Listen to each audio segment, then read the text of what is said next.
નમસ્કાર, આપ જોઈ રહ્યા છો 9K ન્યૂઝ ગુજરાત। 2025ના નવનિયુક્ત ગ્રામ પંચાયતની ચૂંટણીમાં વિજય બનેલા મહેસાણા તાલુકાના સરપંચશ્રીઓનો સન્માન કાર્યક્રમ આખજ ખાતે યોજાયો। મહેસાણા વિધાનસભામાં આવતા ગામોના સરપંચશ્રીઓ અને સભ્યશ્રીઓનો અભિવાદન સમારોહ શ્રી શારદાબા સાંસ્કૃતિક હોલ આખજ મુકામે મહેસાણા ધારાસભ્ય મુકેશભાઈ પટેલની અધ્યક્ષતામાં યોજાયો।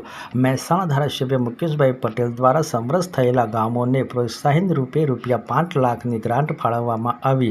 સાથે જ કોંગ્રેસની વિચારધારા ધરાવતા સરપંચશ્રીઓને પણ ભાજપનો ખેસ પહેરાવીને પ્રધાનમંત્રી નરેન્દ્રભાઈ મોદીના વિકાસની રાજનીતિમાં સહભાગી થવા આમંત્રણ આપ્યું।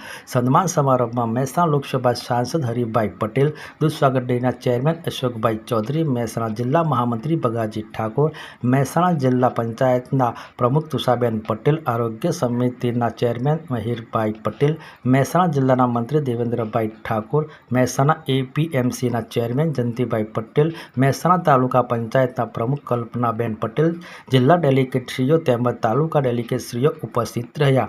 મહેસાણા ધારાસભ્ય મુકેશભાઈ પટેલે જણાવ્યું કે ગામ વિકાસના કામોમાં સરકારની વિવિધ યોજનાઓ દ્વારા ગામનો સારો વિકાસ થાય અને ગામ સમૃદ્ધ બને તેવા વિકાસના કામો કરીએ। વિશેષ માહિતી રામભાઈ પટેલ, મહેસાણાથી।